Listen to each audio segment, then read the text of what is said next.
Hey there, kids. Welcome to the Child of Mecha live stream. I'm your host, Tim, the one and only Child of Mecha, and it is Tuesday. See you next Tuesday. Currently, suffering from a fucking ripper of a headache right now. So we're gonna try to get stuff done here, but pardon me if I'm just like taking some time. Yeah, I took some medicine, took 2 Excedrin migraine, so waiting for it to kick in. But man, yeah, it's yeah, it's a good one. It's a good one. So, with that being said, good stream last night. Good conversation and everything like that. We went over some detail parts and some tools and other stuff. So definitely catch up if you can. It's good stuff. It's good stuff. So with that being said, don't forget to buy your.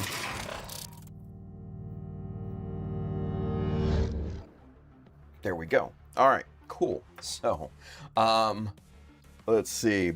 Lord Bob the Builder over there on Twitch. They say add caffeine. Yeah, Excedrin migraine actually has a good amount of caffeine in it, which is really, really good, like you had suggested. Yeah, it does. It helps out a lot. Like it perks you up big time. So I'm just waiting for it to kick in. Yeah, so we'll get there. We'll get there. So, yeah, all good. All good. But let's see, who else we got here? It looks like we got Apex Nerd. What's going on? He says, afternoon all, you plastic dust addicts. Right? Mr. Pete Almanax. It's the man they call Tim. Oh, man. Yes. Yes. The one and only. Mbuck Games, what's going on, buddy? He says, that's rough, man. Hope you get over it quickly. Yeah, I do too. Like I said, I already took some Excedrin migraine. It takes about, probably 15, 20 minutes to kick in. So we'll be all right. We'll be all right. So Bill says, oh, so you are saying to not press the button to turn on the strobe lights. Gotcha. Feel better. And remember that a low dose of caffeine helps with migraines. Yeah. Like I said earlier, because Lord Bob, the Builder, I fucking love that name, Lord Bob. Hey, Lord Bob switched to YouTube. Look at that. There you go. Nice. I love that. They had mentioned caffeine as well, and thankfully, like I said, Excedrin migraine has a pretty good dose of caffeine in it, along with like aspirin and a couple other things. So it really works well on headaches, and thankfully, like I don't get migraines or anything, so this is like a once in a blue moon situation. But man, it just like, oh yeah, I'm feeling it like right between the eyes and like right on the sides of my head. Oh, fuck yeah. That's a ripper. That's a ripper.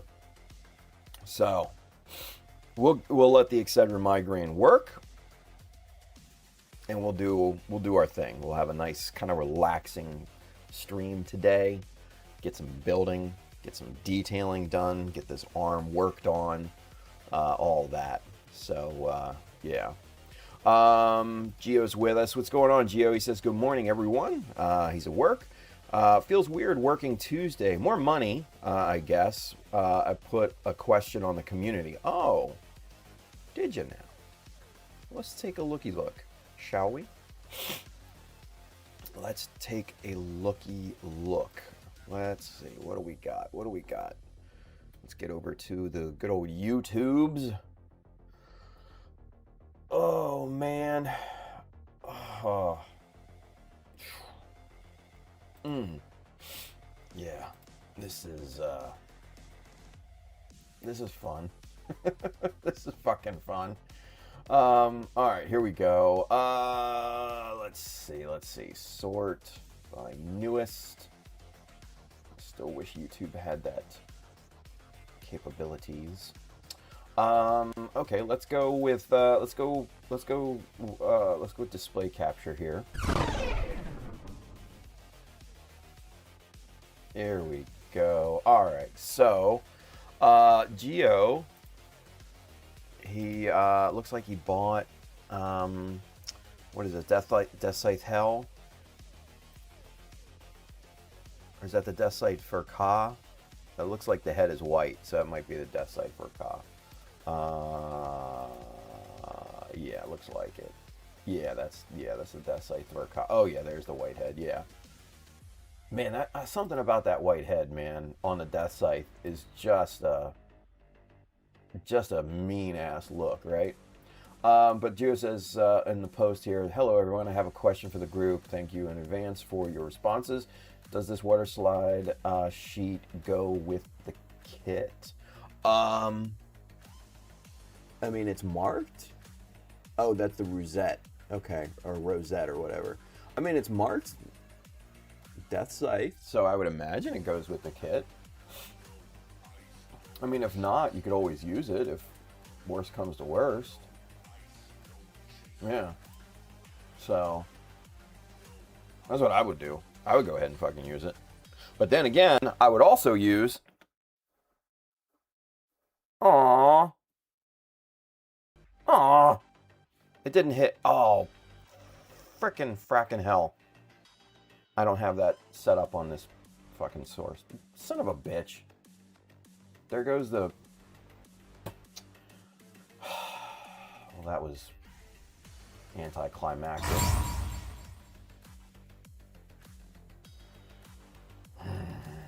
Anyway, you could always use...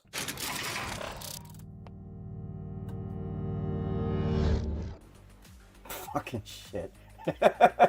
Motherfucker. It's the one source I didn't copy over to that scene. Let's rectify that here real quick. Copy. And we're going to go display capture again. I'm going to paste. All right. And then, hey! There we go. Son of a bitch, man. Yeah. So yeah, dude, Geo, yeah, go ahead and use it, dude. But also use some Mecha Decals there. Yeah, that always good, you know, right?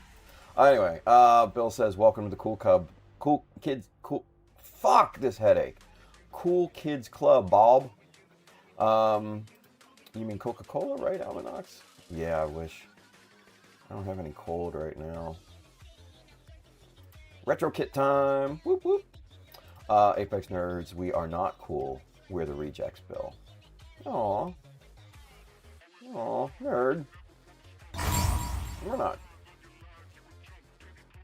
rejects. We're eccentric. Pete says, and you'll be good. You'll be a good boy and actually put on nitrile gloves before playing around with epoxy products. True. Brandon, morning everyone. What's going on, dude? Bill says, I am so cool. I have no idea what you were talking about. Booyah. No, it don't. Heyo. Brandon, Mecha Decals, right? Rosette has wings. Death Scythe don't. So 40% of that slide sheet will not be used. Oh, okay. I mean, I'm not familiar with the kit. I've never, I don't have the kit or anything like that. Never worked with it, so, yeah. Pete, womp womp, right? Mecha Decals, there we go. Anywho. Alright, kids. Let's get to building. And let's stop fucking around with sources and shit. Because, obviously, it's not cooperating. They're not cooperating with me today. Or I forget to paste in sources to scenes and things. So... there we go. All right, so let's go camera 2. All right. Oh man, putting this on. Oh yeah, that's not great, but we sally forth, yeah? We sally forth. All right. So, working on, actually, let's go super zoom for all this.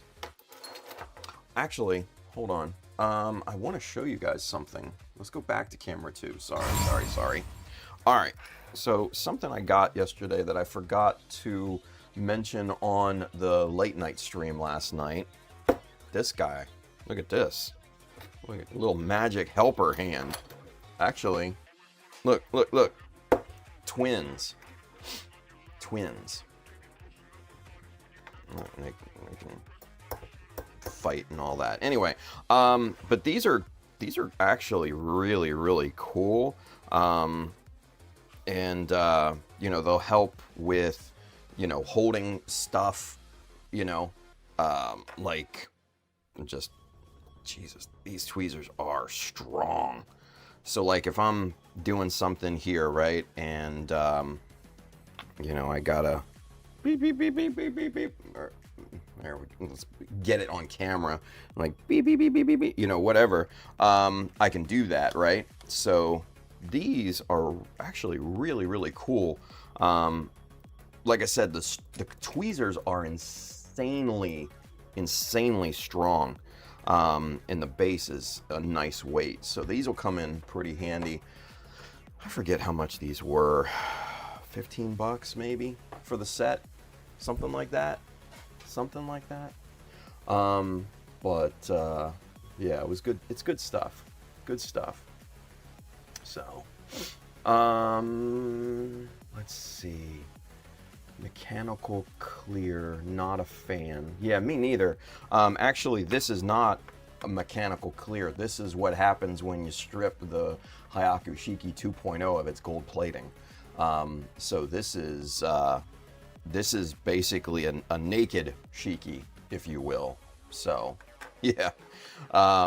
Stripped all the gold off of it so I can work with it and paint it and all of that. So, yeah. This will be really, really good shit. So, yeah, I'm not a big fan of the mechanical clears either, Bob. Sorry. I always think of whenever I run into someone with the name Bob, I always think of that scene out of The Last Samurai where Tom Cruise is talking to the guy and he's just like, can I call you Bob? He's like, you're a ladies' man, Bob? It's just shit cracks me up every single goddamn time. It's so fucking good.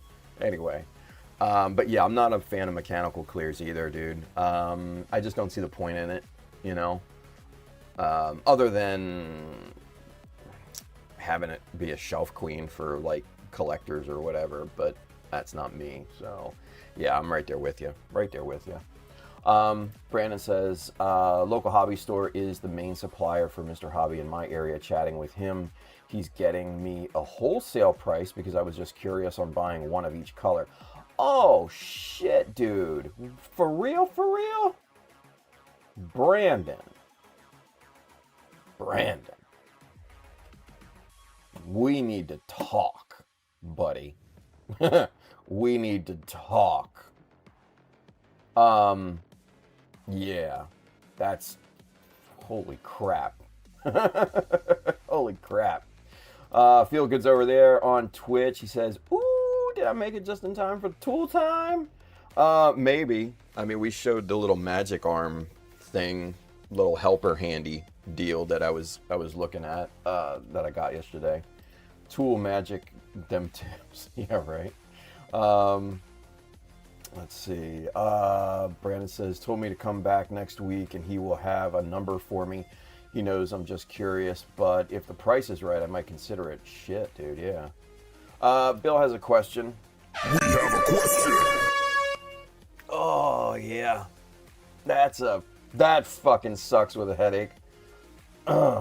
He says, could you use the God hand spin chisels with the center pin to start the recess, the ones without the pin, as the finishing spin chisels, like a two-part process? Yeah, I don't see why not. Get it going with one and finish it off with the other. Get it to depth. Yeah, yeah.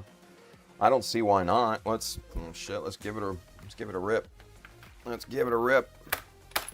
All right, so nope, those are the regular chisels. What Bill's talking about are these guys, and then these. These are the old school, like OG spin chisels, and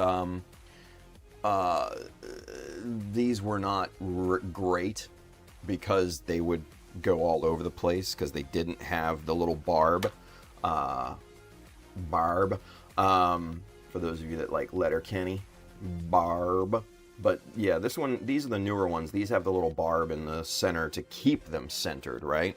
So basically what Bill's saying is just much like scribing, we set the edge with these and then we go to depth with these. So shit, let's give it a shot, right? We got a nice thick, about 2.5 millimeter plastic here. Let's give it a shot. Let's go 2 millimeters. Nice in the middle diameter. Yeah. Let's get the pin vise going here. Let's see what we got. This might be a pretty damn good idea. Let's see. All right. So we'll just pick a random spot. All right, and then let's get it kind of straight there. Okay, cool. So we've basically got our, we basically set the edge, like with scribing, right? So, and then let's get the 2 millimeter out of this one.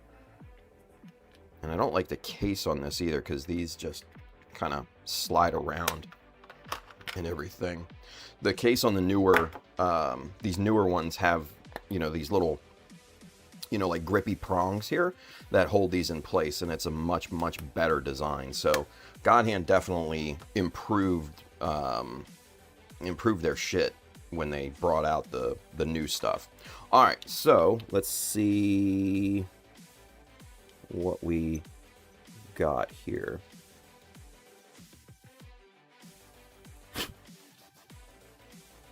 Not bad.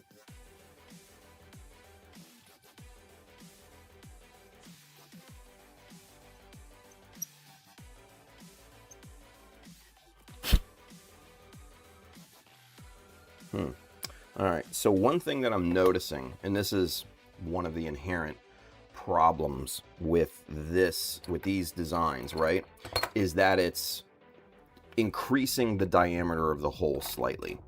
Where am I good? There they are. Yeah. Okay, so let me show you here, and that's the problem with these.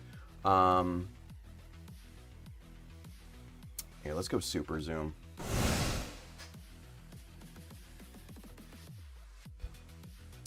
All right.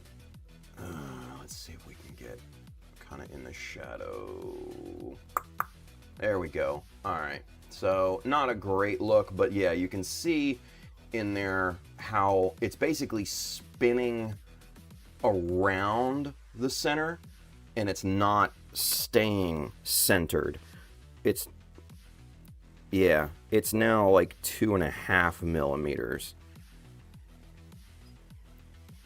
And it's, so good thought in theory, Bill. If this was a better design tool, it would probably work really well. But unfortunately, these older ones are they're just not that great. So, yeah, the ones with the barbs win again, unfortunately. So, yeah, I mean your head was right there with a great idea. It's the tool itself that has limitations. It's the tool itself. So, yeah, c'est la vie. C'est la vie. So they Meki plate a clear kit. Good to know. Yeah, I mean that's basically just it wasn't like clear. It's basically semi-transparent, right? Like I said, that's basically kind of what it looks like. It's not your clear kit. And that's basically the base plastic that they use. So no coloring or anything like that. That's just what it looks like, kind of in the raw, if you will. Let's see. Brandon says that sounds like a perfect way to do that, Bill. Yeah, in theory, right? But the tool itself is kind of dookie. So, yeah. Gio says, yeah, it comes with a big set of wings. Picture of wings. Picture of the wings. It's shown. Yeah. Bill says, Brandon, that was what I thought last night after the stream ended, right? Ty says the music in Last Samurai is so good. I'm always down for Hans Zimmer scores. Yeah, he's so freaking good, right? Bob says, I always think of Rowan Atkinson saying, Bob, right? Nice. If you have in for getting Gundam Aqueous colors, do it. Numbers over 100 have been discounted in the US. Huh, interesting. Apex Nerds don't mind a bit of Hans Zimmer, right? Bob says piloted bits, in my opinion, are not needed for soft material. Yeah. I don't put the pilot crap in there, so I agree. Yeah. Let's see. Gotcha. So they are not a perfect size match, just slightly off. They actually are a perfect size match. They're both like 2 millimeters, but what the flat ones are doing, it's not staying centered, right? It is quite literally just going around the perimeter, right? And that's a problem with the larger sized ones, you know. I don't find it, and it's a problem, I guess I should say, as you increase in size, right? Like the 1 millimeter doesn't have that problem nearly as much as the larger ones. So it gradually gets worse and worse and worse as you go up in size, right? I don't know. I'm sure there's some, mathematical reasoning behind that, but yeah, I don't know what that is, and I don't care to figure it out, but yeah. Good in theory, bad in practice, unfortunately, just because of the tool. So, yeah. Bill says, depends on how precise you need the details, Bob. Yeah, true. Good deal. All right, anyway, let's go. Let's fucking go. All right, so we need that. We're working on this. Let's get the block up in here. Get it on camera. And okay, that's our reference. That's our working. And we need the two shorties on this side, and we need the longer one on this side. All right, so I believe I went in the good old standard 2 mil. Yep, on each side. Yep. All right, good deal. So that's empty side. We go in about 2 mil. Let's get some marks on this one here.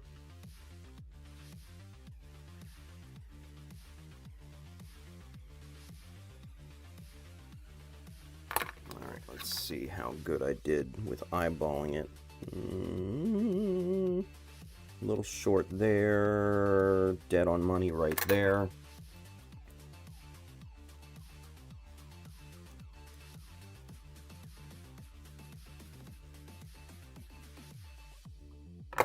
It looks a bit better. It is. Good deal. All right, so on this side, we're doing a 0.6 millimeter. I believe. 0.6. Jeez, let's see. Jeez Louise.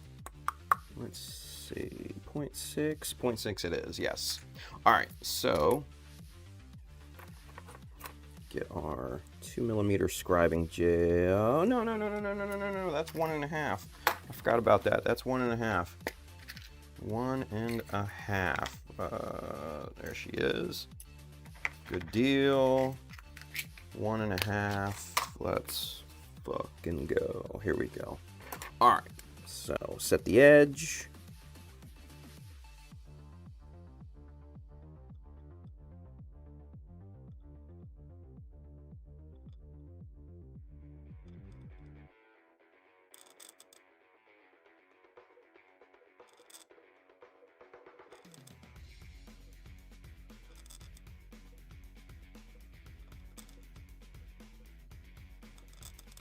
And man, Bill, you were dead on with the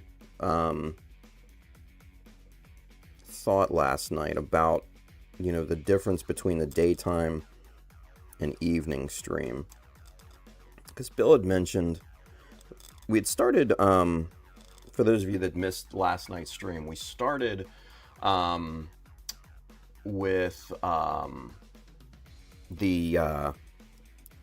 I started, you know, putting out a question of the day on the YouTube chat as a pinned comment. Like I said, I'm gonna have to figure out how to do that on Twitch. I just haven't looked into it or don't know how to do it yet, but I will.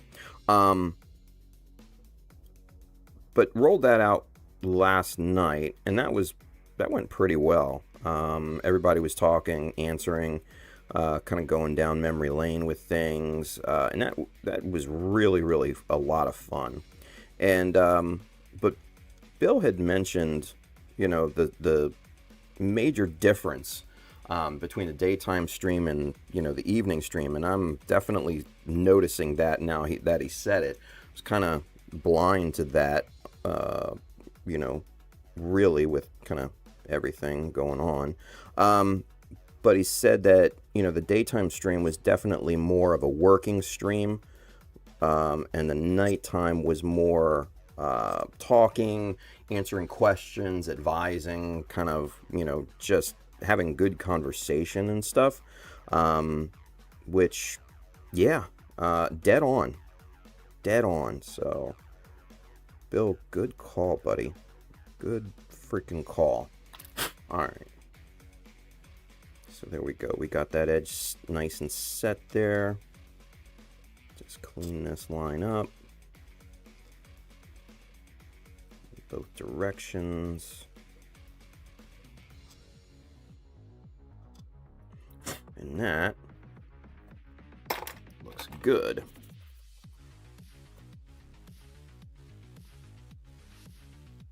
There we go. All right. Just do a little bit of measuring here. Good. Perfect. All right. So there is our long parallel notch on that side. Let's see real quick.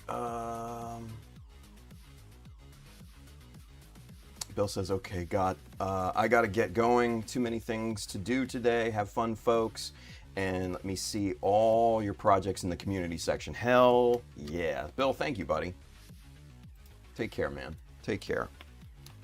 All right, excellent. All right, so the side with the little hole here, we get two little parallel notches on this side, and then we'll basically be done. We'll need to put our parallels in, but that won't take very long. All right, so it looks to be 1 mil from the bevel. Yep, cool. Okie dokie. So let's measure that up here, get our marks.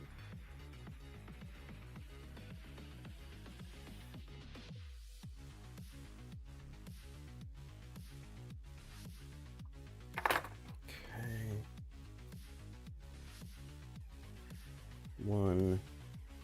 1, good deal.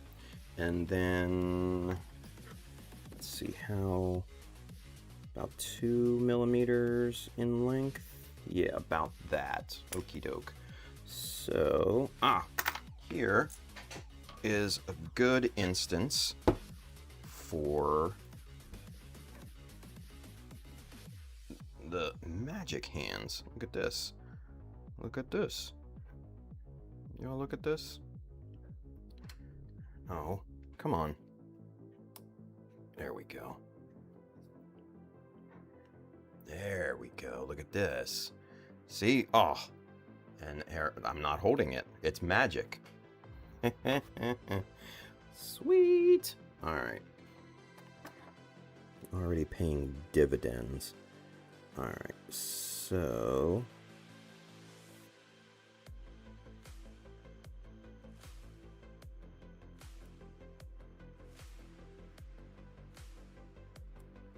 right there. All right, perfect. So, man, yeah, good first use of the little magic hand deal there. Wonderful, wonderful stuff. All right, cool. So let's just double check, make sure. Good. All right, sweet. We are locked in with our parallel notch markings.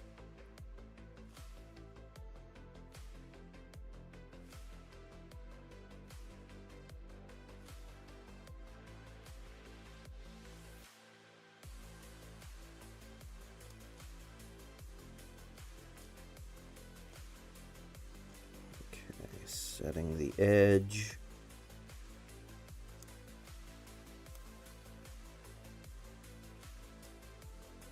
On that side. And then set the edge on this one on the left side.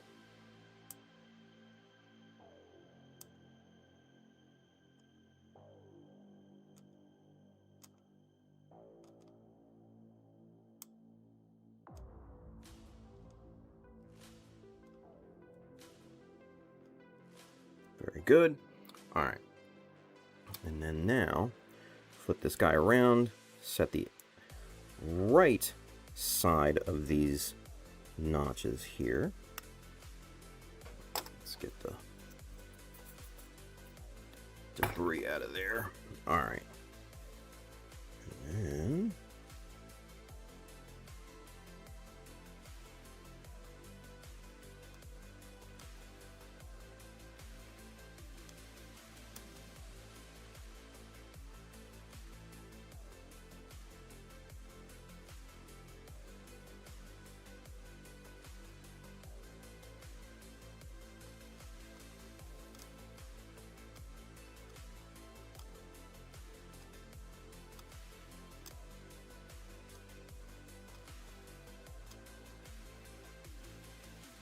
all right, good.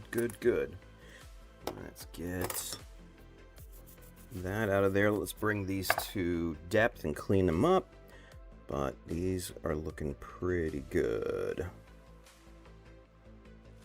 Let's see, I might want to make that left one a little longer. It looks a bit short. It is. All right, we're gonna go just a tad bit longer here.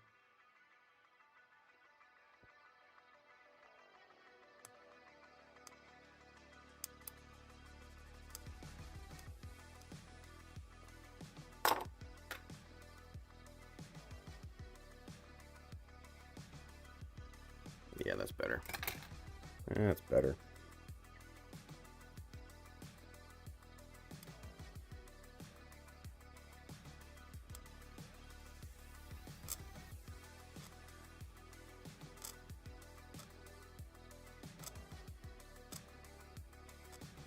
Okay.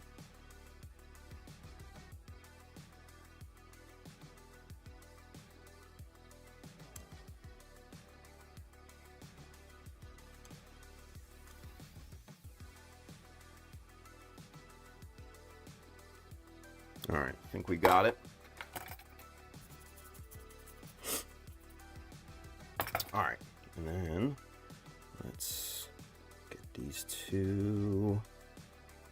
Oh yeah, matchy. Matchy, matchy. Hell yeah. There we go.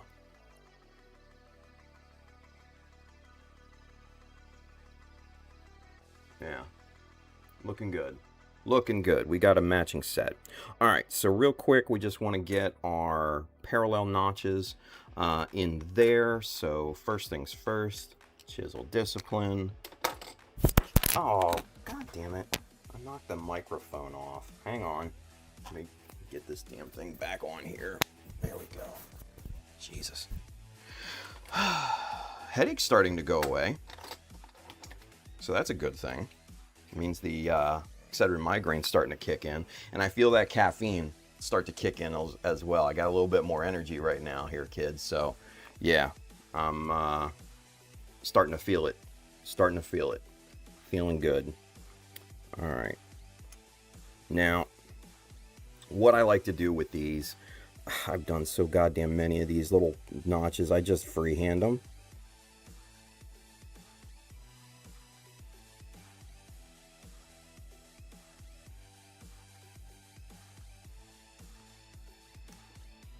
I freehand it in terms of scribing. I also freehand it usually in terms of spacing. If it's not a very prominent, part. And this being the cuff, it is not a prominent part.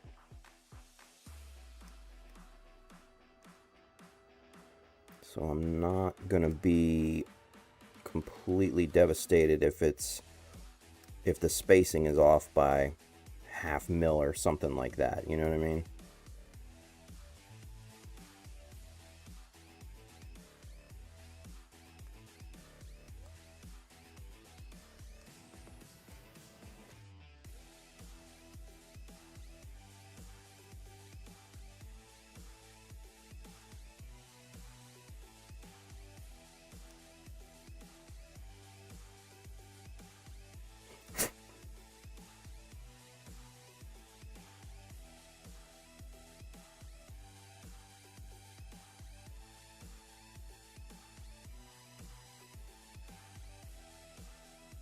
Now, one good thing that you're seeing here, see how close my finger is to the tip of this, how choked up right up on there. That gives you so much control over where this chisel is going. I stress that because a lot of people I see hold it like a pen, right? That's so bad. That's so wrong. Number one, you gotta support the chisel, the blade, and then by holding it this way, it gives you just a ton of control. Now, let's see how close I am. Ooh. So, you guys saw, I just freehanded that, right? But look how close we are in comparison to the other one there. Damn near dead on. That top one is dead on. That bottom one is just ½ mil off. And again, I am not concerned with that. Not even in the slightest. Yeah. That's looking real good. Oh, goddamn. Dropping pieces everywhere. All right. That's our reference piece. This is our working piece. Okie dokie. All right, so repeat the process here.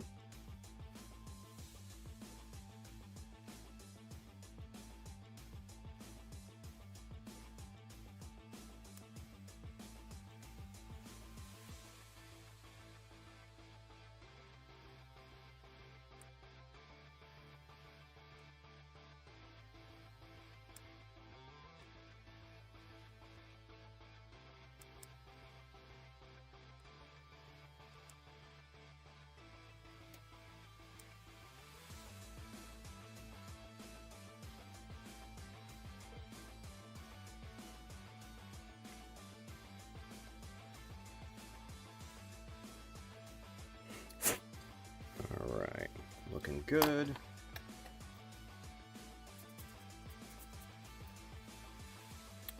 nice, very nice, very nice. All right, last one and we'll be done with the cuff here.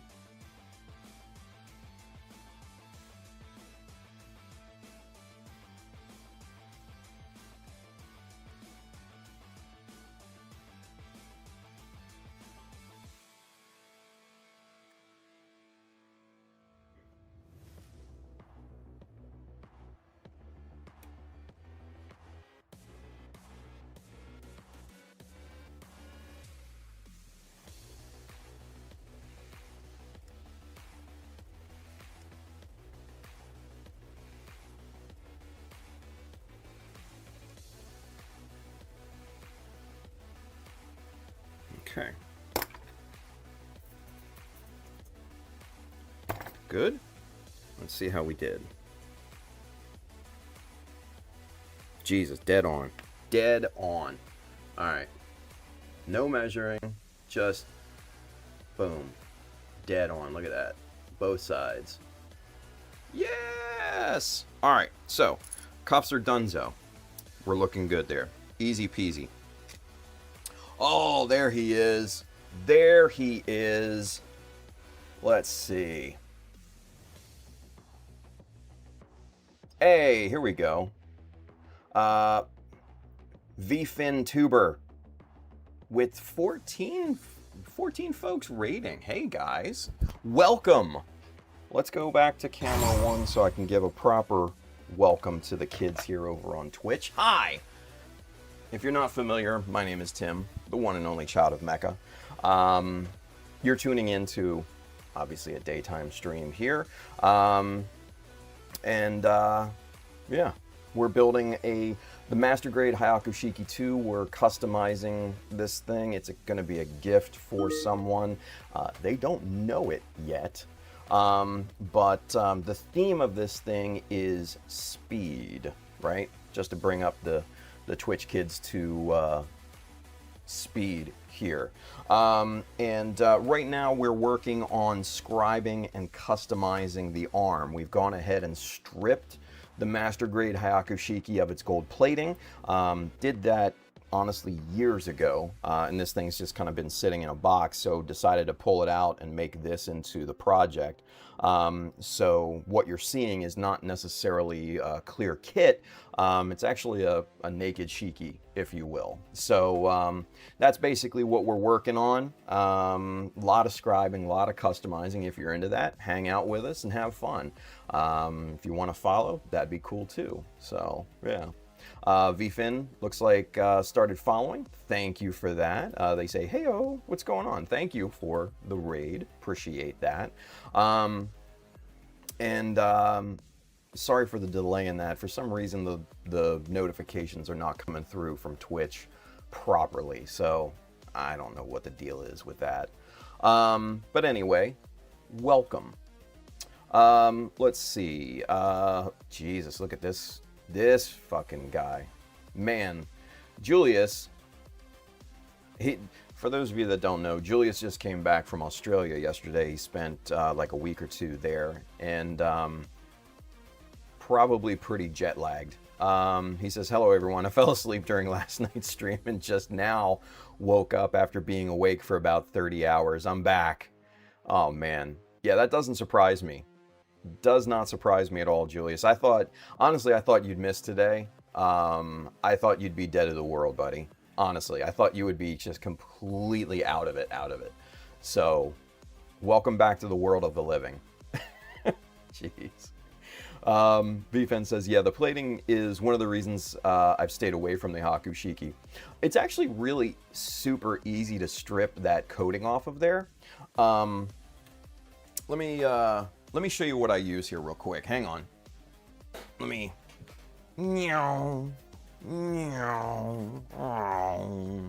Sound effects and everything. Here we go. Rolling back. I'm gonna hit something. Oh, yep, there it is. Oh, Jesus Christ. Anyway, here we go. So, stripping the Hyaku Shiki could not be an easier process. But it does take this. This is Zepp Fast 505, and this is exactly what you want. You can get this at your local Home Depot or Lowe's here in the States. Not sure about outside of the States or anything like that, but here in the United States, you can get this at Home Depot. That's where I got this.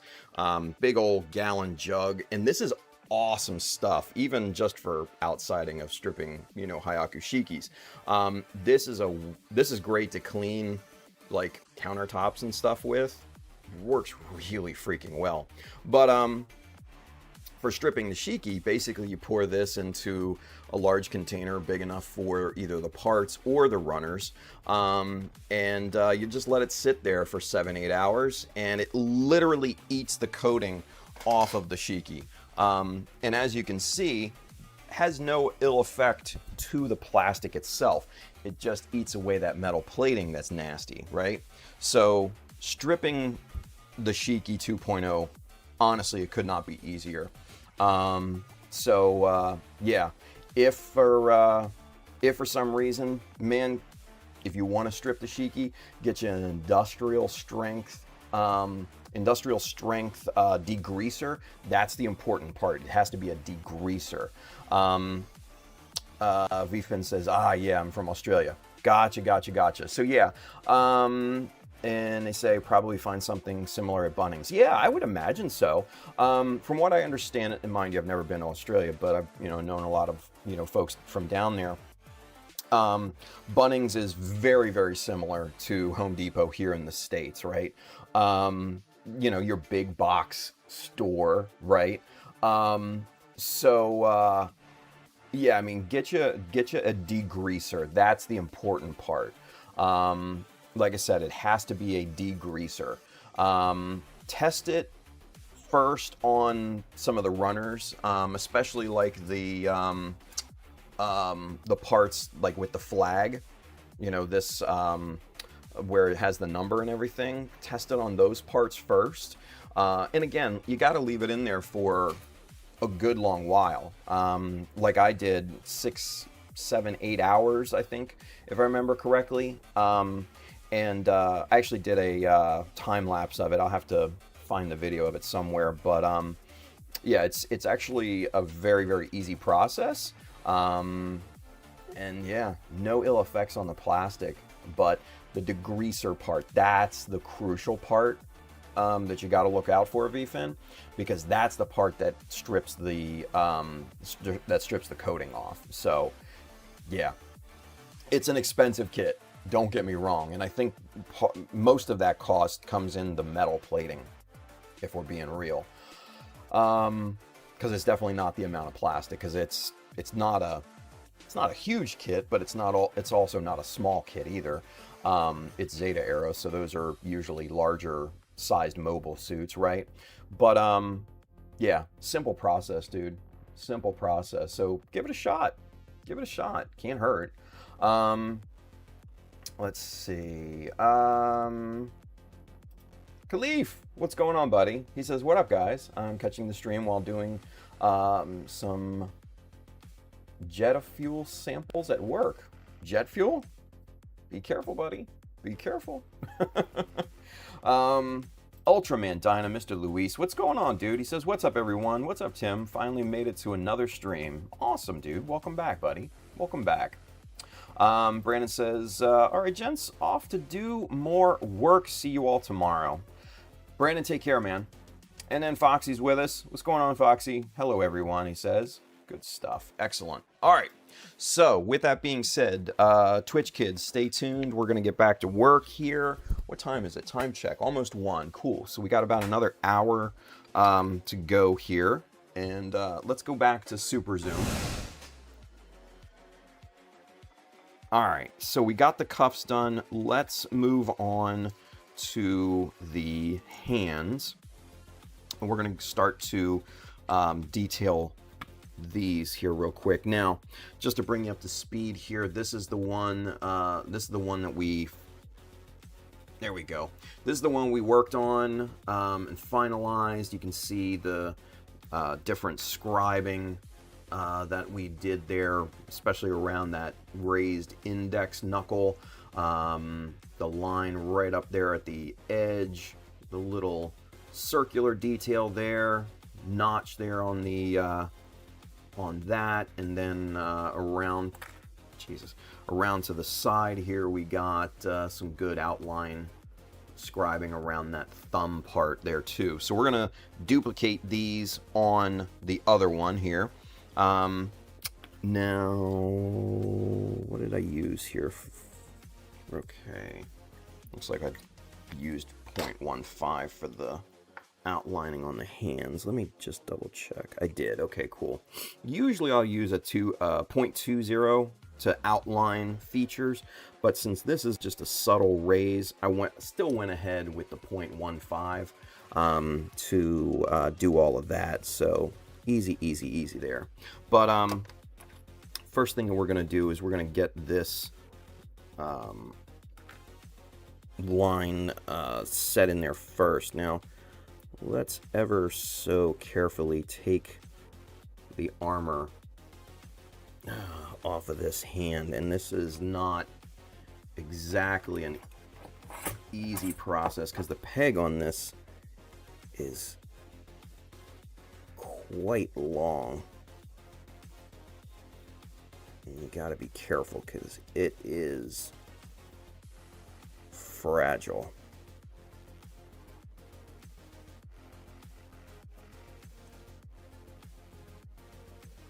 Get our parts separator in there ever so carefully. There we go. And we're just kind of coaxing it. We're not forcing this thing. Just working it all the way around. There we go. Do a little shimmy here. Come on.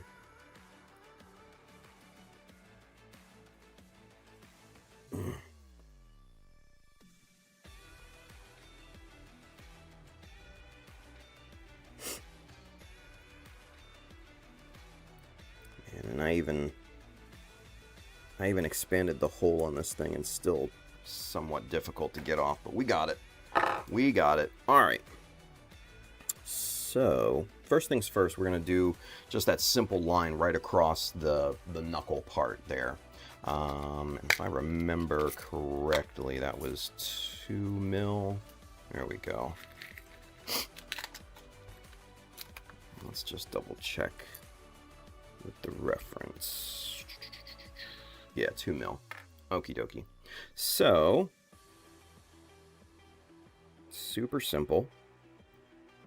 Get our 2mm scribing jig set in here.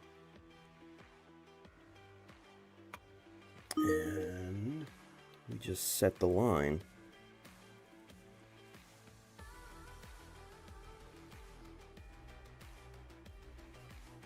Now, for those of you kind of coming in on Twitch, probably won't be familiar with some of the terminology that I'm using. Setting the line is just basically to get the edges of your scribe line nice and sharp.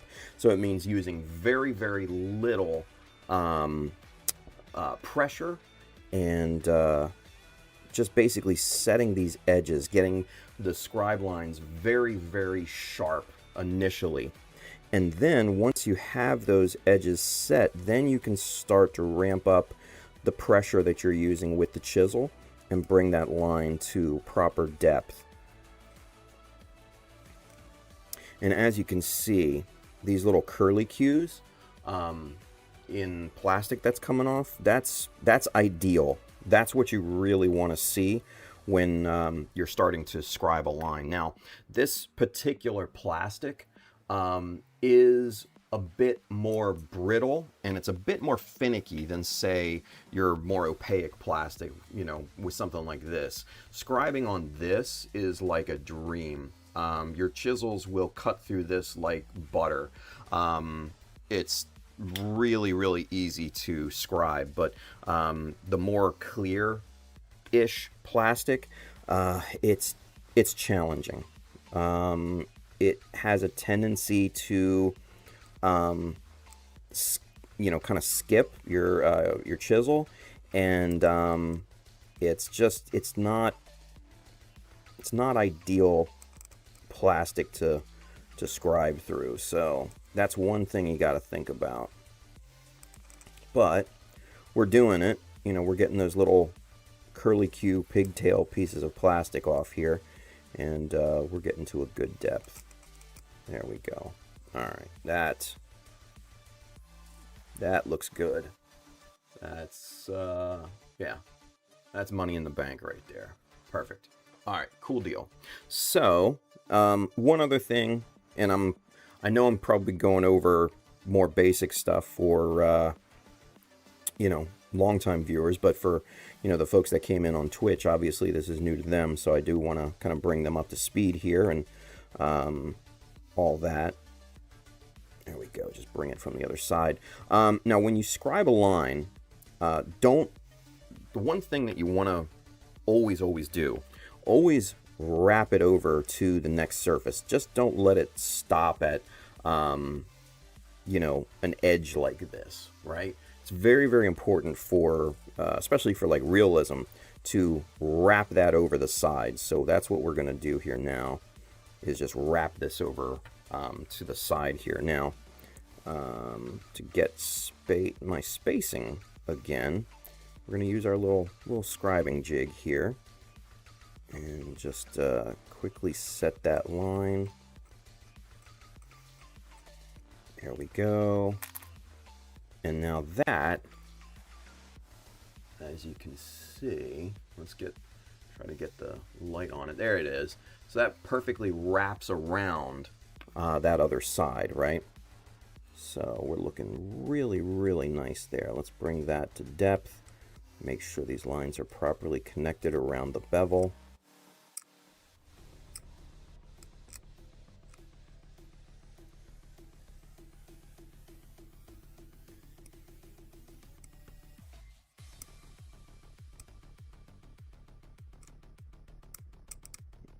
There we are. All right, excellent. So there's that, right? Nice, nice. Now, the next thing that I want to do is to outline this raised knuckle, index knuckle here, right? So again, we're just going to use the 0.15. Now, this gradually goes down into the plastic. There's a slope right here at the very end of it, so we need to be very, very careful when outlining this. So we're going to first start on the easy parts, the straight lines here on the side. Just set those edges first, set the line.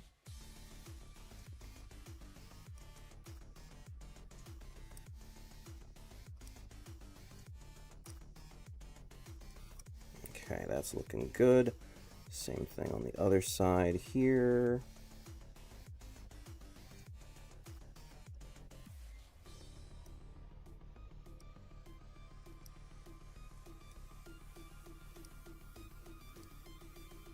Just like that. Very, very good. All right, excellent.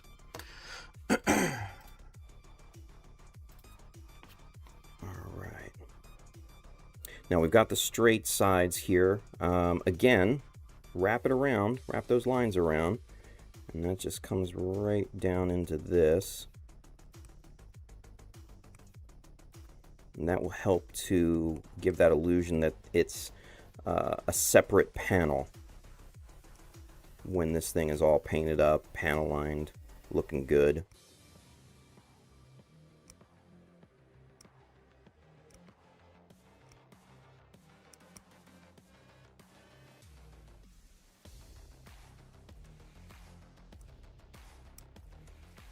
There we go. Get the debris off of there. All right. So yeah, so basically you can see how we wrap those panel lines around there. Hopefully. No, you can't. Oh well, fuck it. Anyway, take my word for it. All right, so now we get into the little harder part, this kind of slope down into the plastic, and it just gradually fades into the plastic here. So we're going to go around the raised edges first.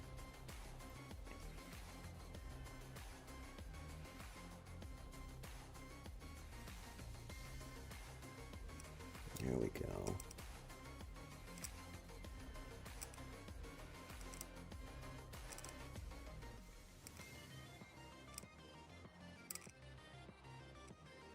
Just like that. Yeah, because it also tapers in this way too on this raised knuckle bit here.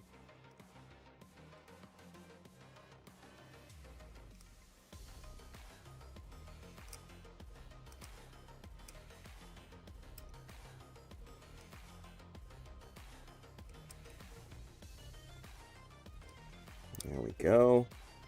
Very nice. All right, so now what we're going to do, we're going to use a piece of scribing tape to connect the two lines together, because I definitely don't want to try and freehand, you know, something without some sort of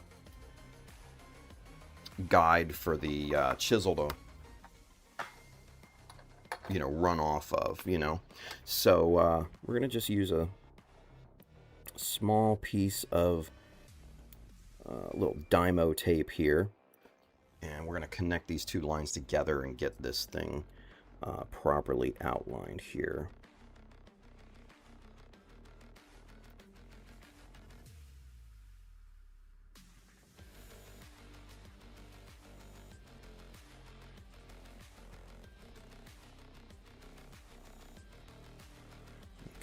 Right there. All right, cool. So we got our Dymo, our scribing tape done, and we'll just connect these two lines here across there.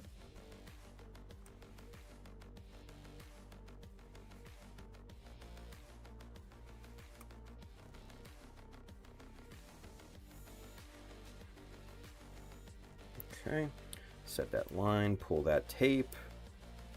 Debris out of there along with it. Toss that.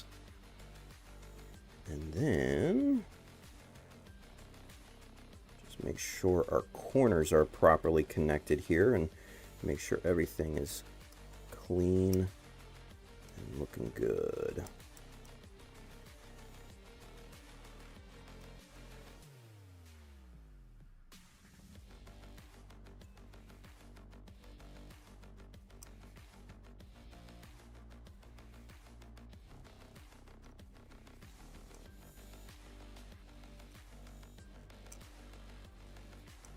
Nice sharp corners are, in my opinion, crucial for a good scribing job, because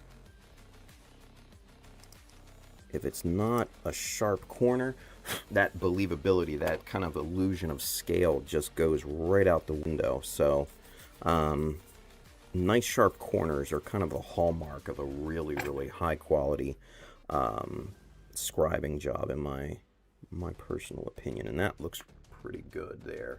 Let's see, try to get that.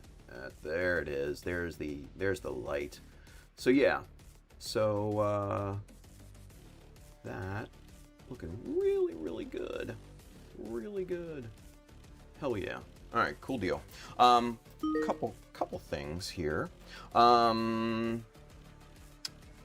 Khalif has a question for us. We have a question.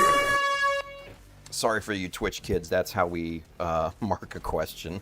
I know that's loud and obnoxious, but it's a thing. Anyway, Khalif wants to know, were you always a Gunpla modeler, or did you dabble with other model kits? What got you into custom, or Gunpla customs? Great fucking question, especially for the new kids here. Let's go camera one for this, Khalif. I like this question, buddy. So yeah, I have always been just Gunpla. I maybe did a car model when I was a kid, but one here, one there, right? Nothing consistent, nothing of substance. But I've always been artistic, right? Artistic kid, drew and all of that. Loved Transformers, Voltron, GoBots, all the mech things that you could as a kid, especially from the 80s. So I loved all that stuff, all of it. And then as time went on, early 20s, it was the early 2000s, so it was probably 2000, 2001 when Gundam Wing hit here in the States on Cartoon Network, right? And sitting in my apartment one day, I think it was the year 2000, literally 26 whole years ago, just sitting there, just on a weekend, just flipping around the channels, came up on Gundam Wing. I had no idea what it was. And I was totally enthralled by it. Captivated, if you will. So I sat there, binged everything that I could that they were playing that day. And then once they finished their run for, that few hours or whatever, I was just like, holy shit, what is this Gundam Wing thing? So of course I got online and started going down a rabbit hole, right? And so from there I found that there were many, many other shows, and I was just in absolute awe of it, right?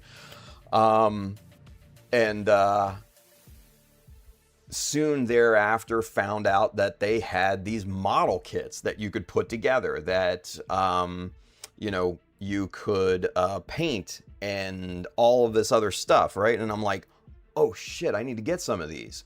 And that was right around the time here in the States that they were getting sold at like Toys R Us and stuff.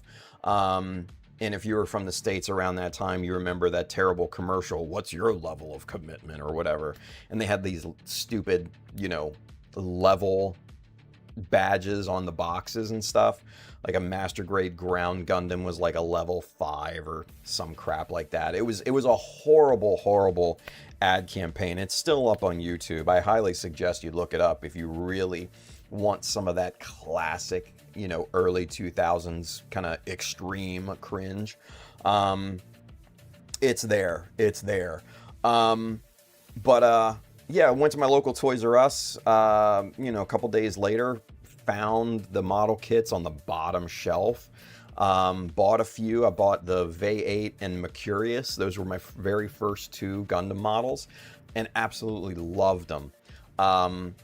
Went to the local craft store, got some stupid cheap like apple barrel acrylics for like $1 a bottle, and just started going to town on it. And I was just like, yeah, this is freaking dope. I love this. I need to do more of this. So got online, found online retailers. There weren't many at the time, and I just started buying, started expanding, and from there it just took off. And I could not leave a model as is. I think I've only done one model basically straight out of box, with the standard colors and everything. And that was a 1/100. It was just 1/100 no grade wing that I hand brushed and I hand lined with the Micron pens and everything like that, and it looks fucking terrible, but it's a great reminder of kind of how far I've kind of come in this hobby, right? So yeah, I've always just done Gunpla. I've never done any other modeling. Never done armor, never done cars, never done planes or boats or any of that. Just not my style, right? And honestly, I've never really strayed from Gunpla either. You know, I have other model kits, you know, sci-fi model kits and things that I do want to build. Just some kind of, you know, weird things and stuff. Just subjects that I have really kind of been drawn to. But yeah, Gunpla is just, it's just my thing. It's my, like I've said so many times before, I have a passion for this. It is my passion. This is my art form, right? And you know, when it comes down to it, it's just as much an art form as painting, drawing, sculpting, music, you know, any media that you want to create. This is the same thing. I see this as my artistic outlet, and I fucking love it. So yeah, this is what I do. This is what I do. So, yeah, that's basically how I got into this. And then fast forward 26 years later, and here we are together. You're watching me do this in real time. So, yeah, that's kind of how I got into it. Yeah, especially for the, you know, for the new kids, that's kind of my background, if you will. So, yeah, it's good times. Enrico's with us. What's going on, Enrico? Good to see you, buddy. Khalif says, shit, I didn't know they sold them at Toys R Us. I remember the Wing action figures from the 90s. Yeah, the, what was it? Mobile Suit in Action, MSIA. And I think, honestly, now that you mention it, Khalif, I think that's where this thing came from. I showed this the other night. It's just a, you know, little polyvinyl hover truck, right? And it's probably about a 1/44 scale, but it's not styrene. It's like I said, like a polyvinyl type of material, but you know, great detail on this thing. So I think that's probably what that thing is from. It's probably the MSIA line of figures that they had back in the day, and those were small. Those were smaller than the 1/44 scale, but they were, you know, little action figures, and fucking people loved them. I wasn't into them real big, but I did like a few of them. The hover truck, and I think I got the ground Gundam, the battle scarred ground Gundam. So he's like missing an arm, and you know, bits are, you know, coming out of the stub and everything. But yeah, those were a thing back in the day. Those were a thing. So yeah, good question, Khalif. Good question, buddy. Briggsy, he's over there on YouTube. He says yes, it came with the Easy 8, the hover truck. Did it? I don't think I ever had the Easy 8. Huh. And honestly, like I said the other night, when I showed this thing, I'll be honest with you, I don't know how I acquired this. It's just been sitting on my shelf for years. So, for all I know, it just magically appeared one day. And, yeah, the little turret. Look at this little turret swivels. It's kind of cool, right? Kind of cool. I don't know. Maybe somebody sent me that. I have no idea. It just appeared one day, and there it is. Briggsy says, battle damage Easy 8. See, I had the battle damaged ground Gundam, so I wonder if they packaged it with both of those. I don't know. But anyway. All right. Let's get back to it. Let's get back to work here, because we got some stuff to do. All right, let's go super zoom again. Good deal. All right, so last we led off here, we got our lines there. Now, the next thing I want to do is work on this recess back here.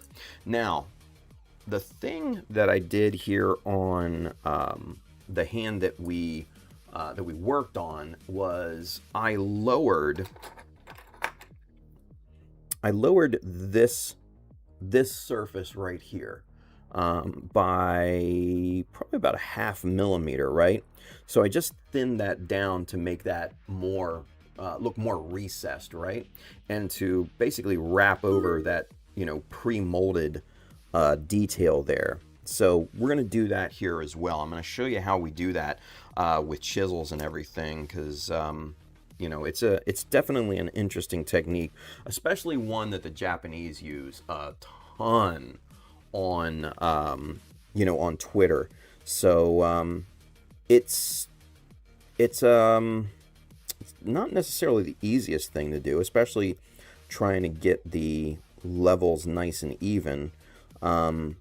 But it's very rewarding if you can get it correct, you know?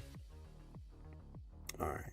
So what I'm doing right now, because the molded in detail here is, it's basically sloped down and the edge is kind of shallow. So I don't really want to trust that, that sloped edge too much. So I'm just kind of pushing into the plastic just a little bit, just to try and establish a groove.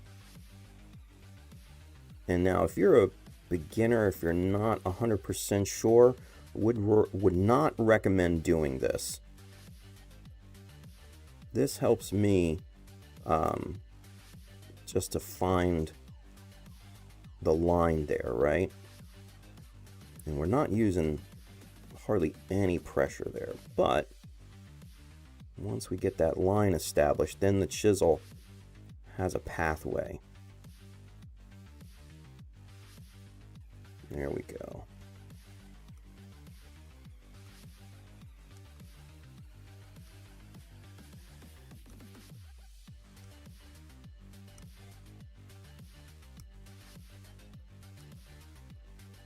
Jolly good.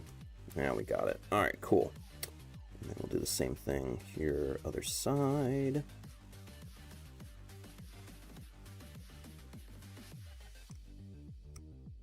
Bring those lines to a good depth.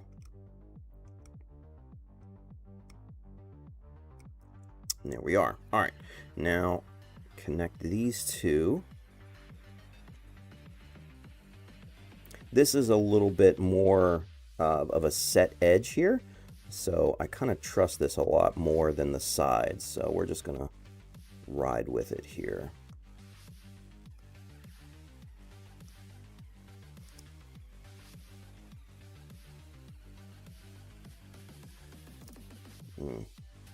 Oof, the directionality of the plastic is fucking me here. So for the new folks, this, yeah, see that? Oh, yeah. So this type of plastic has what's called directionality. And what that means is that the plastic, when you scribe it, is much easier to scribe in one direction as opposed to the opposite direction. So scribing in this direction, smooth like butter. But then when you flip it around, ooh, it just stair steps and skips. Oh, that's fucking brutal. And I find it with this type of plastic, this kind of semi-transparent plastic, especially because it's a bit more brittle than your standard opaque Bandai plastic. So yeah, just got to be careful of the directionality of this. Bandai, the opaque stuff can also have directionality, but not nearly as much as this stuff I'm finding. Yeah, see, look at that. That's just super smooth.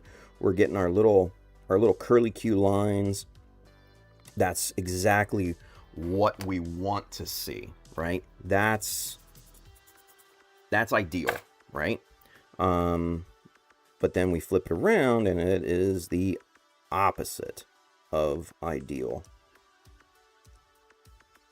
So we're not gonna, I'm gonna try to not scribe in that direction, but I think we got that. That's looking pretty good. All right, so again, we need to wrap these around the side here, and that's going to help us establish our outlines for lowering this bit. Now, what I'm gonna do, just to be on the safe side, I'm going to use one of the scribing jigs to help me establish that that line, that straight line down this part here. So we're just going to use a random scribing jig because we just need to use it for the right angle here.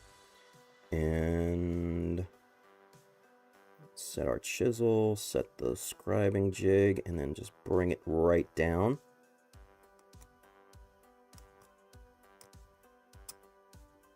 There we go.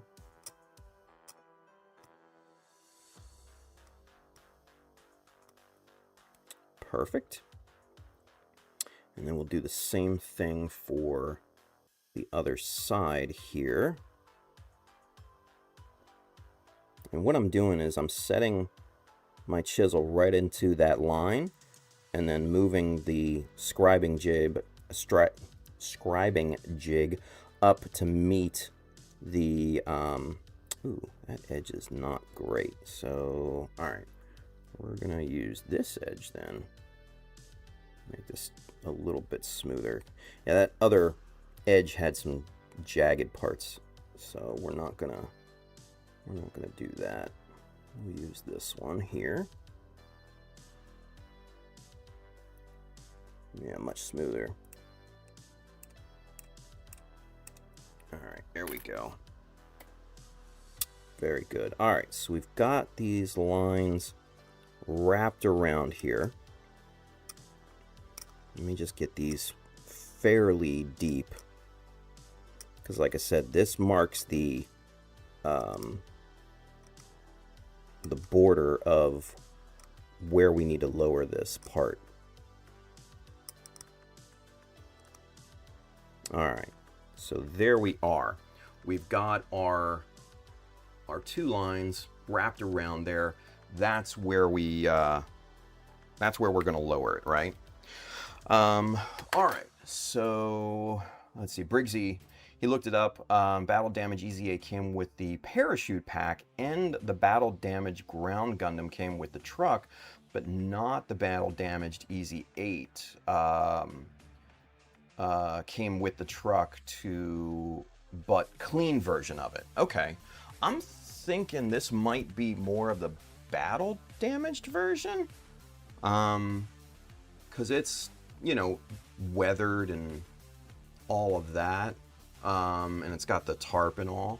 I think there was another version that didn't have the tarp, but I don't know that for a fact. But yeah, I mean, aside from the dust, you can see this is a really nice little representation. I love the proportions of it and everything. I kind of wish this came as a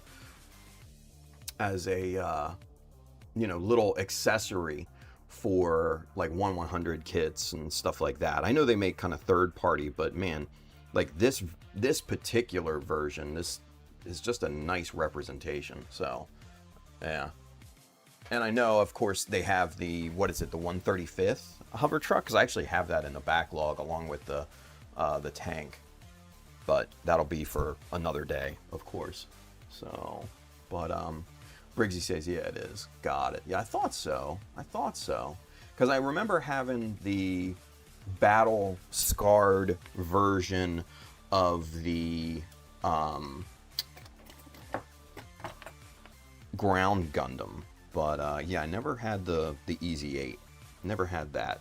All right, so let's get back to this here real quick. 134, cool. We got 25 minutes to do this. We got plenty of time. So for this is more kind of your, I guess, you know, chisel sculpting. So for this, we're going to use a big old 3mm chisel. to start off with. And we're going to use this in a bit of a different way. We're not going to scrape the plastic down. We are quite literally going to chisel this stuff away. Now I'm holding this inverted. So this is upside down from your more traditional applications, right? And what we're going to do is basically just start to chisel this stuff away, just like you would kind of with a wood chisel.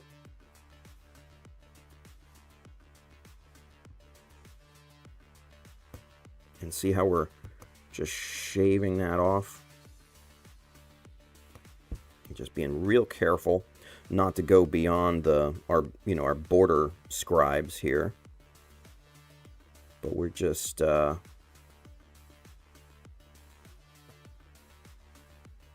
shaving this off ever so slightly here.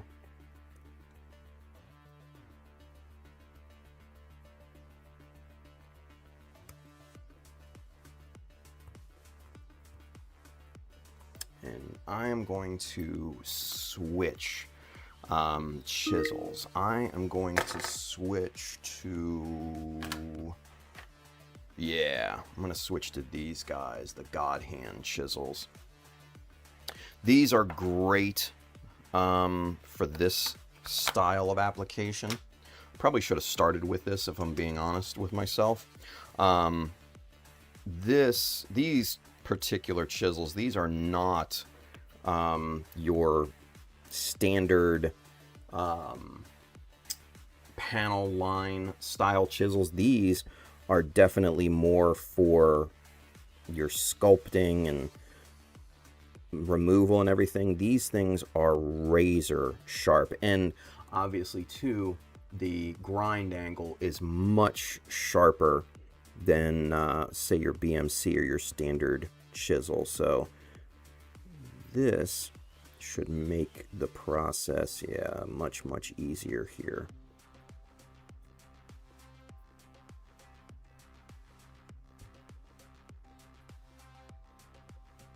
There we go. Check our progress. We're getting there.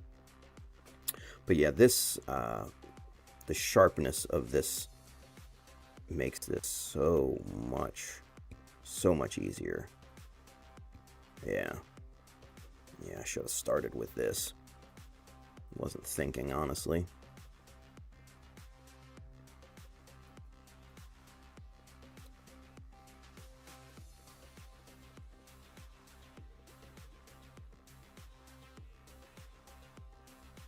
Okay, let's see.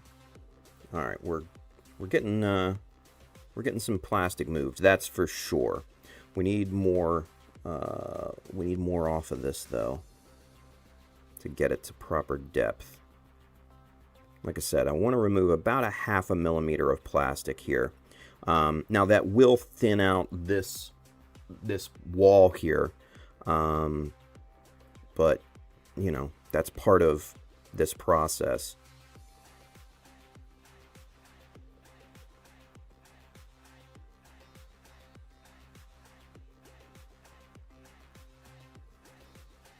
Yeah, this particular tool is definitely more suited for this application. I definitely should have started with this. Fucking dumbass. Anyway. Alright, let's just try to smooth this surface out here. A little jagged bit there.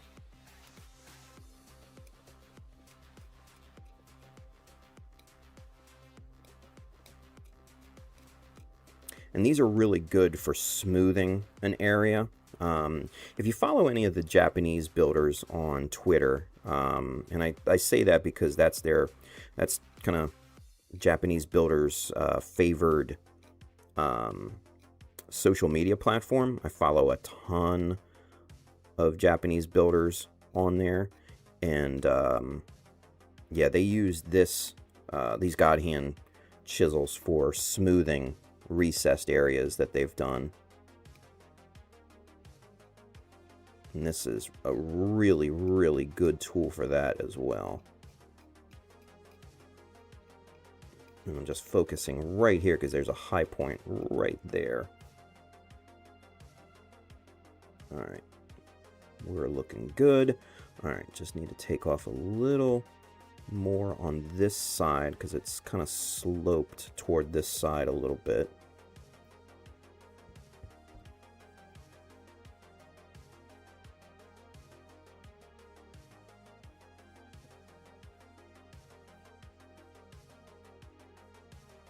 Okay, we are getting pretty close to where I want it to be.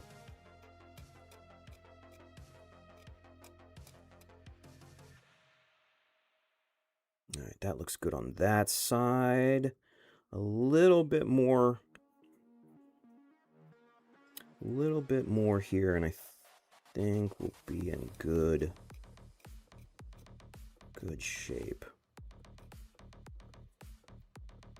Yeah, that'll do it. All right, that's where we stop. Let me just get this debris out of here.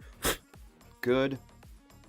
All right, so like I said, these things are razor damn sharp. These will quite literally shave the hair off your arm. So I don't want it floating around here. You know, I don't want to cut myself or anything like that. That would be really, really bad. So we're going to store this guy away in its box. There we go. And now, what I'm going to do is take my jaw tweezers here and just a little bit of sandpaper, just kind of in the shape of a T, just like that.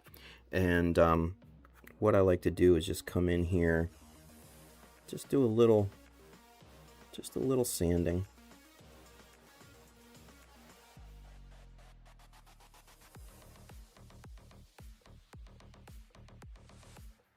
And that gets that surface super, super smooth and everything. All right, put that away. And now we just need to reinforce those border lines here within the part.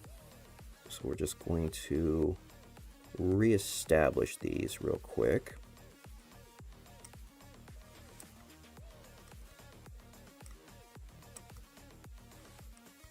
Just like that.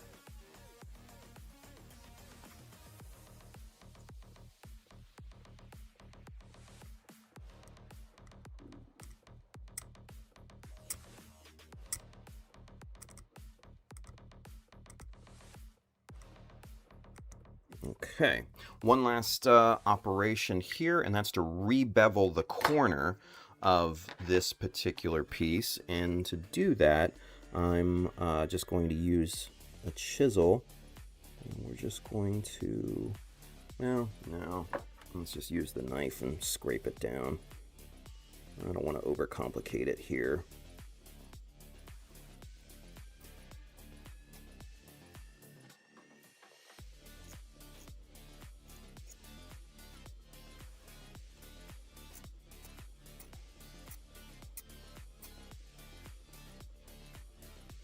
We are. All right. Very good. Clean up any debris, and then we'll show what we've got. Yeah, that looks good. Let's get the out of there. All right, cool. So, as you can see, we lowered that surface by about 0.5 millimeter, right? Which doesn't seem like a lot, but as you can see, that is a noticeable amount. There's kind of your before and after, and let's see, let's get the kind of beauty shot here. You can see where I'm trying to get the light. It doesn't want to work with me here. Oh well, screw it. But yeah, so lowered that. That's looking good. Beveled. Everything is. Let's see if we can get it closer, maybe. Yeah, it's tough to see in the light. But that's panel lowering. pretty involved, yes, but definitely pays off. It gives a really nice look, and doing that to different parts kind of makes it look a lot more custom, and just in my opinion gives a really nice aesthetic. Yeah, really nice aesthetic. Let's see. Goosum N6 over there on Twitch. He says, hi, how's it going? What are you making? We are building the master grade Hyaku Shiki 2.0, and we are doing a highly custom job here with this thing. Strip the gold plating off, and just detailing, scribing, all sorts of fun stuff here with the different parts and all that here today. So yeah, it's good stuff. It's good stuff. So just kind of taking step by step here and everything. But yeah, Goosum or anybody over there on Twitch, you got any questions? Put them in the chat. We'll answer them for you. Handren's with us. He says, good afternoon, gents. What's going on, Handren? Good to see you, bud. Good to see you. We got about 15 minutes left here, so let's get some more detailing done on this hand armor here.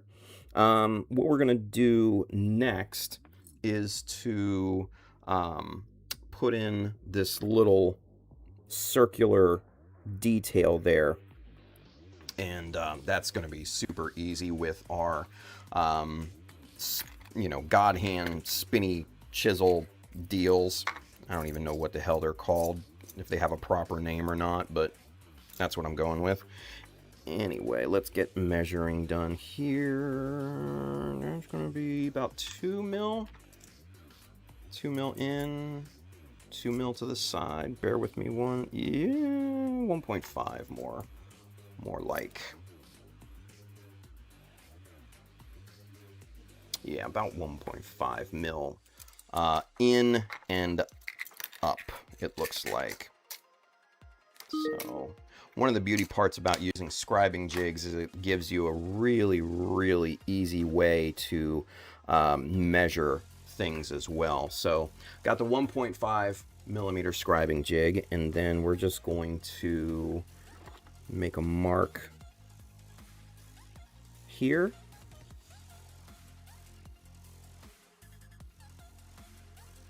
Here, and there's our center point for our little circular detail, right? And then, like I said, for this, I'm just going to use the God hand spinny chisel deals with the barb. 1 millimeter. That's all we're doing. Just something simple. And the reason why I'm using this is because of the little barb that it has, and obviously that's not focusing any. There you go. You can kind of see that barb right there at the tip of that chisel in the light. That's looking like a winner. And then we'll just set that barb right on our center point here.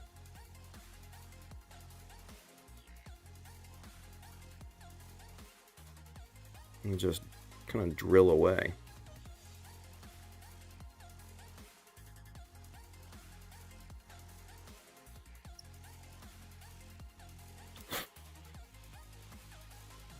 Yeah. A little deeper.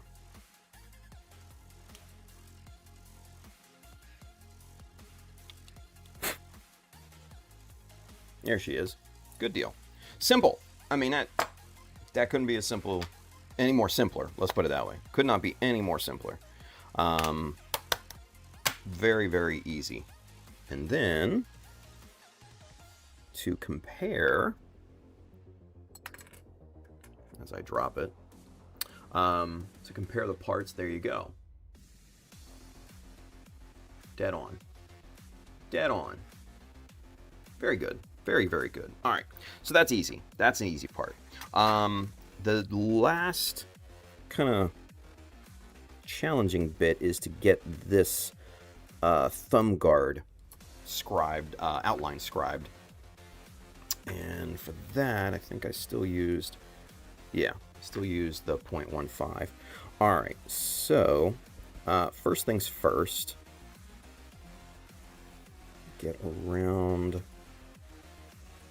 here, around this edge here.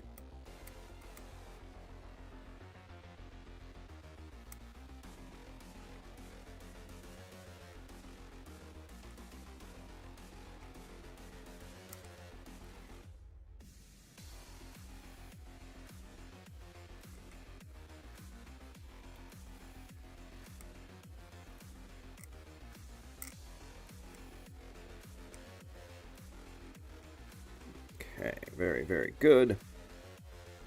Just setting this edge.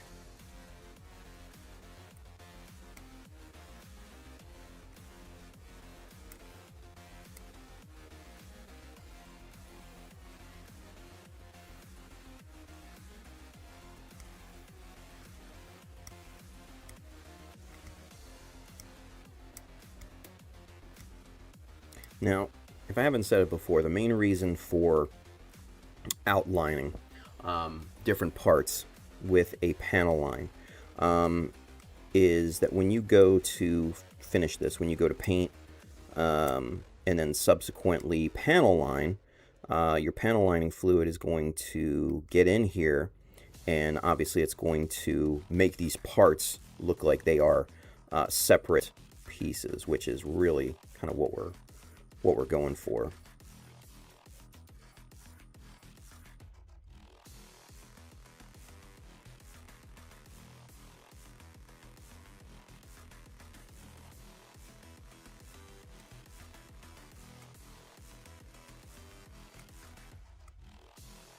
All right, kids.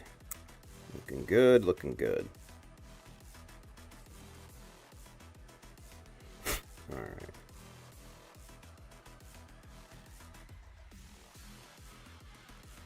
Perfect. All right.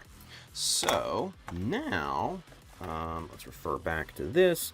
We just bring that panel line right down, and let's see. For that, do I want to? I don't want to freehand that. That's a bit of a long shot right there. Let's find which scribing jig we need. Is it 3 mil? 3.5 maybe. 3.5 it is. Bingo.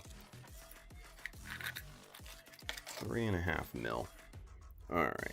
So, got our 3.5 millimeter scribing jig, and we're just going to connect this line, bring it down.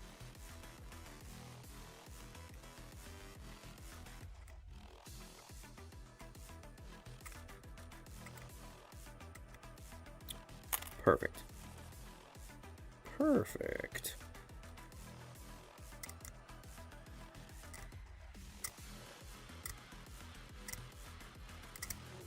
Get that to depth, and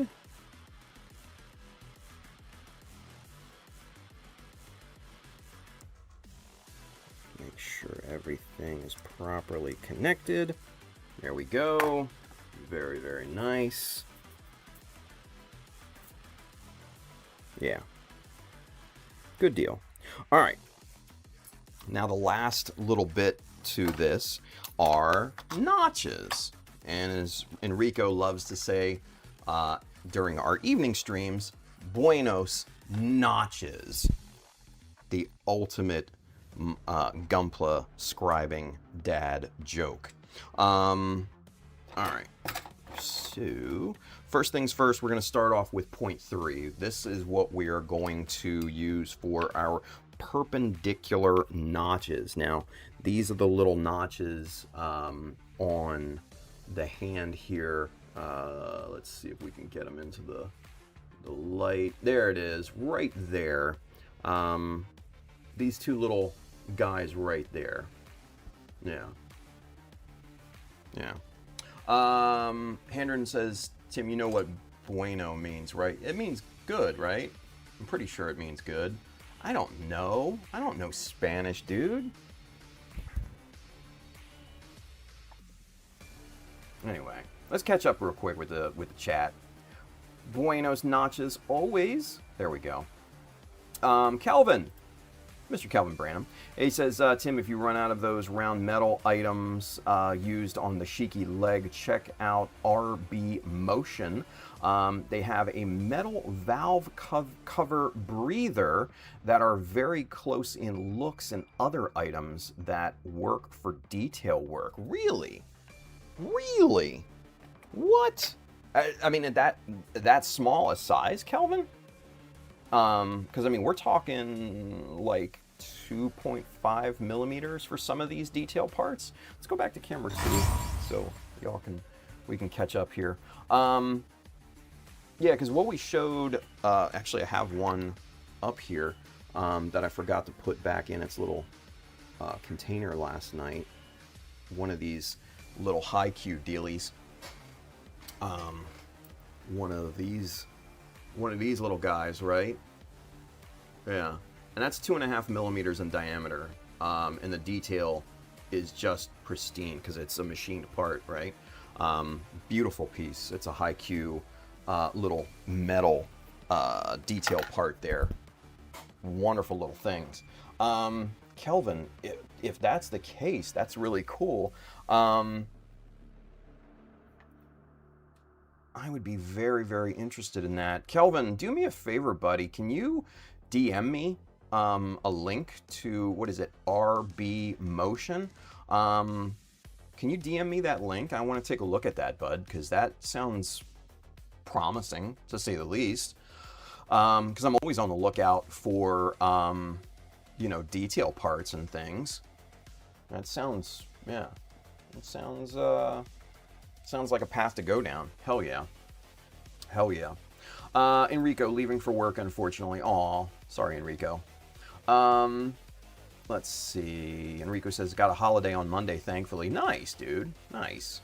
Excellent.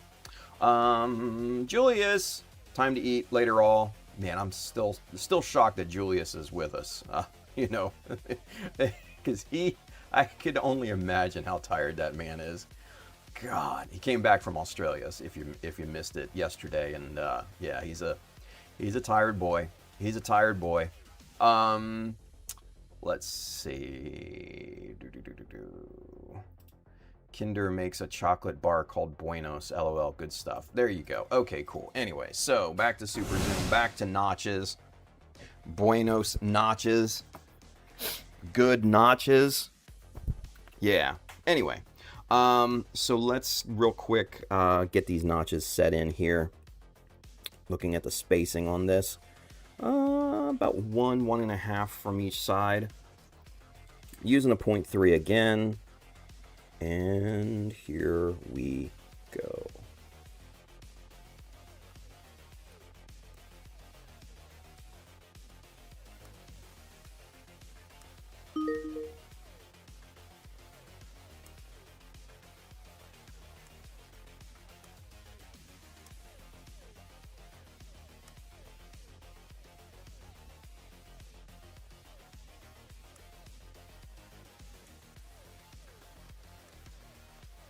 Alright. Good stuff there.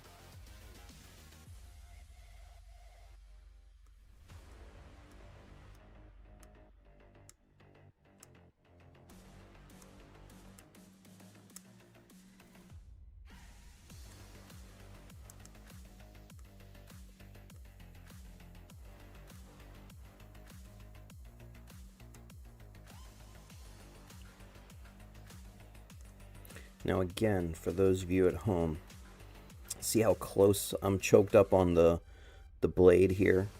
Like my finger is damn near at the tip of the blade on this chisel.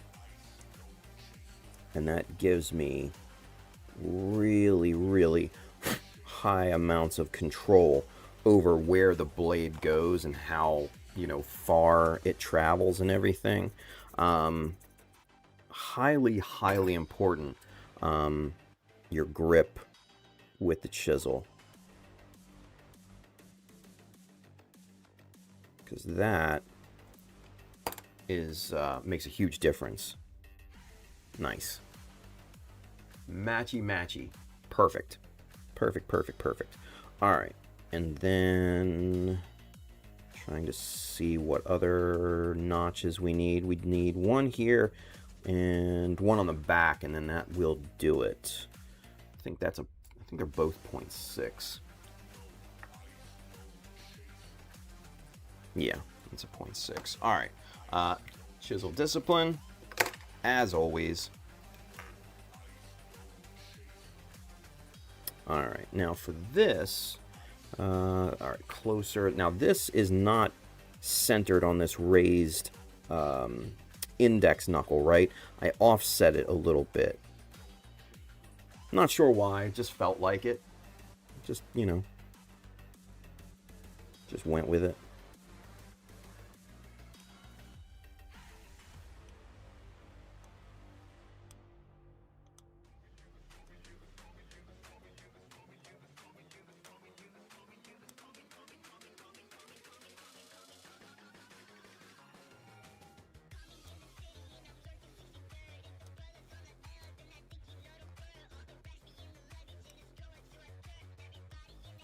All the debris that it's making. Get that out of there.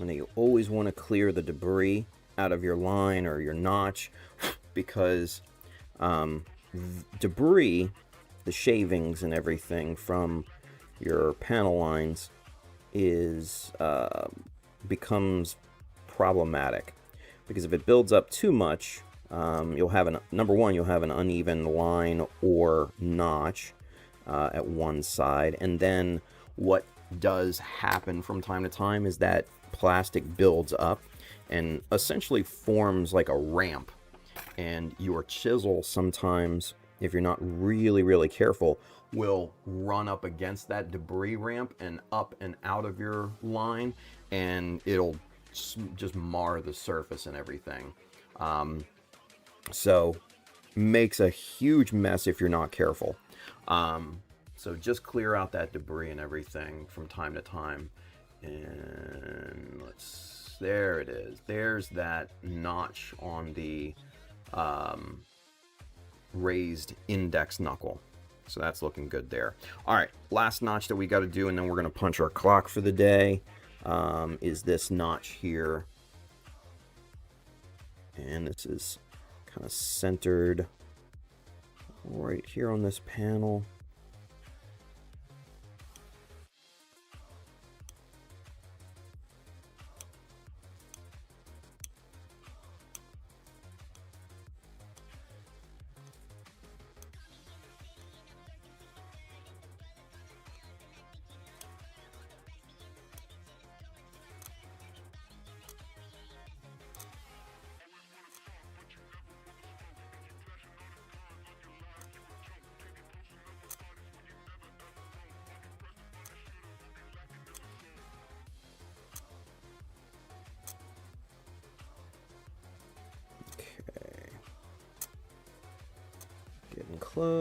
Getting close.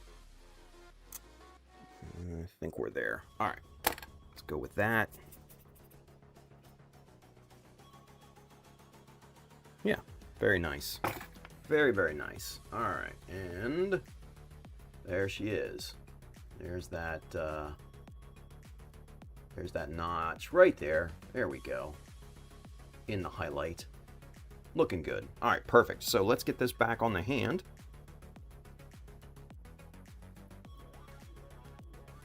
You can kind of see the finished product here. There we go. All right. And then let's get the... Is this the one? Yeah, this is the new one. The new cuff. And get the hand back on here. And there is the beginning part of the arm. Yeah, look at that. That's looking really, really good. All the nice detail work. And once this gets primed up, you'll be able to see this so much easier. That lowered level there, that's looking nice and even. And then the cuff here, that nice simple panel line all the way around it with those parallel notches and everything. Buenos notches. Good notches. Good notches. I might have to make that a thing, Enrico. I might have to make that a thing. I might have to give it its own, like, you know, deal and all that. So, yeah. I might have to do that. Might have to do that. Let's see. Enrico says, I usually buy them in Brazil for dirt cheap. Perks of living right on the border. I just have to cross the road and I'm in a different country. Oh, chocolate. Yeah, okay. Got it. Kelvin says, Tim, yes, on RB Motion Contact. Also, do not discount other model detail parts. Example, Star Wars ILM models are made with car, ship, armor, and other models and parts. Oh, hell yeah, Kelvin. 100%, hell yeah. And honestly, I have bought several kits that I have literally just bought for parts. Let's go back camera one while we talk this thing out. Yeah, I've bought a lot of kits just for parts, believe it or not. And yeah, especially like the armor kits and, like you said, Star Wars kits, those are great too. Those are great. Yeah. Let's see. Nolan's over there on Twitch. He says, "What's good, fella? What's going on, buddy? Good to see him back, man. Did you start back on that model, dude? He was talking about it last night." Let's see. Enrico and Handren are talking about something. Football, soccer, what have you. Buenos Notches t-shirt. There you go, right? Handren says, I would have a line art of a notch and at the bottom reads Buenos Notches, right? I was just thinking like a thing on screen, kind of like, you know, Mecha Decal, you know, stinger and everything. Buenos Notches. Something. Yeah, I don't know. We'll figure it out. That's for another time. Nolan says, I'm working up the Gundam Tristan right now. That is a highly underrated design.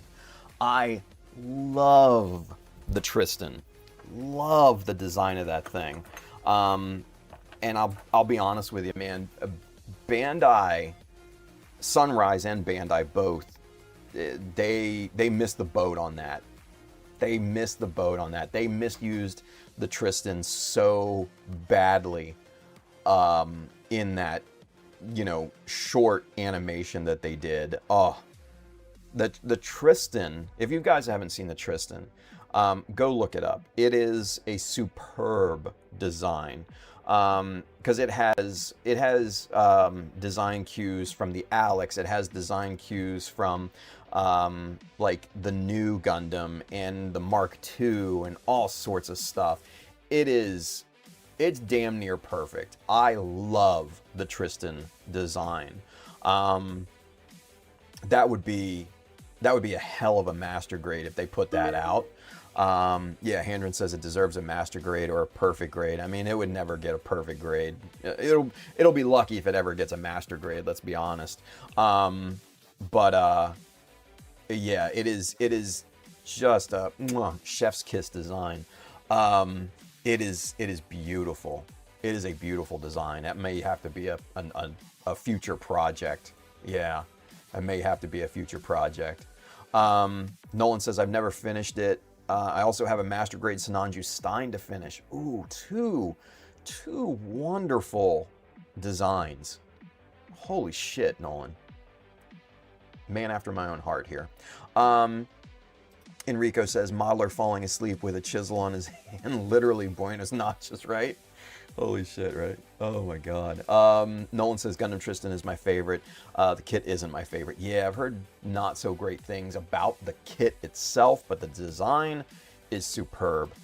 He says, I've been after a master grade of it for so long. I mean, I think a lot of us have. They just... they misused the Tristan. And honestly, let's be real. The Zaku 3, in that whatever that anime was, I forget the name of it. But they criminally misused that so freaking badly. It's not even funny. The Tristan is just such a great design, such a great design. So, but yeah, man, we can hope, right? Maybe I'll get an Alex and mod it to a Tristan. That would take a lot of work though, but it would be so worth it because the Tristan is very, very high quality design. So yeah, but anywho, all right, kids. So for those, especially for you new kids still hanging out on Twitch, thank you. Like seriously, thank you. And again, VFin, thank you for the raid. Appreciate that, buddy. If you guys over on Twitch like what you saw, I stream every day around this time. And then I stream at night here in the States, 10 p.m. to 12 a.m. Monday, Wednesday, Friday. Those are your more kind of social, talkative, question, answer demo type of streams. A lot more conversation. The daytime streams are obviously, like you saw, kind of more working streams. But if you like what you saw, man, hit the follow button. Hang out with us. Come back, ask some questions if you'd like. Be a part of the Mecha Army community. It's good times. It's good times. We do things at a high level, but, you know, we're always open to help, especially new folks. Always, always, always.